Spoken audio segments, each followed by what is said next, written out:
2 साल में 45 करोड़ की ठगी, दुबई में भरपूर ऐश, बाप बेटे ने चला रखा था ठगी का धंधा।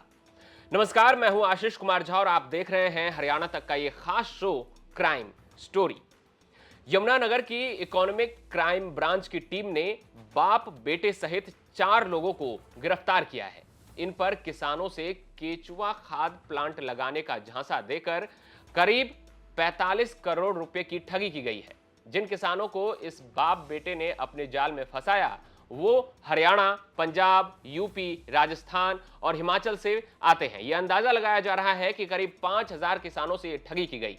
दरअसल ये एग्रो फार्मिंग नाम से एक कंपनी चलाते थे जिसका एमडी जोगेंद्र राज था और उसका बेटा गौरव इस कंपनी का डायरेक्टर था। इस कंपनी की शुरुआत साल 2023 में हुई थी। कंपनी ने हरियाणा, पंजाब, यूपी, राजस्थान और हिमाचल में अपने एजेंट नियुक्त किए थे।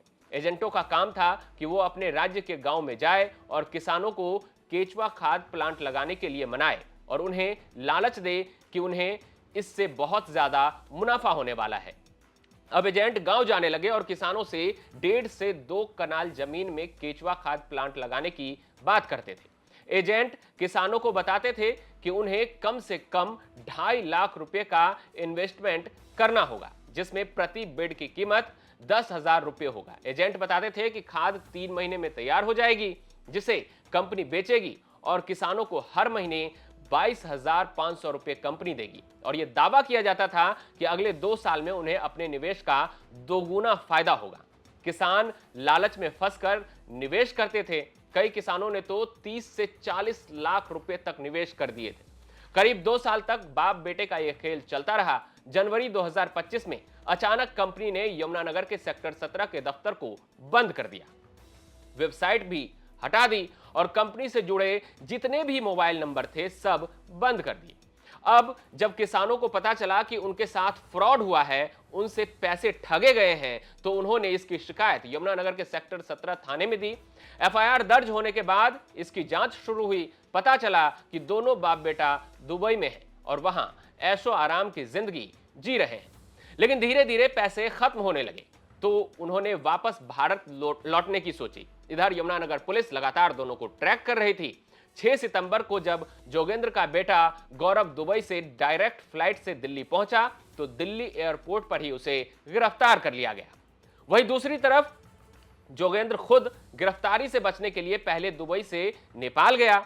नेपाल के रास्ते वो 3 बसें बदलकर हरियाणा के करनाल अपने घर पहुंचा। इस दौरान पुलिस लगातार उसे ट्रैक कर रही थी।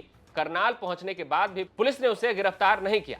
पुलिस इस इंतजार में थी कि जोगेंद्र अपने अन्य साथियों से अगर कांटेक्ट करेगा या मिलेगा तो उसे उसके साथियों के साथ ही गिरफ्तार करेंगे। लेकिन 10-15 दिन गुजर जाने के बाद भी जब जोगेंद्र ने किसी से कोई कांटेक्ट नहीं किया तो पुलिस ने उसे कुरुक्षेत्र के पीपली से गिरफ्तार कर लिया।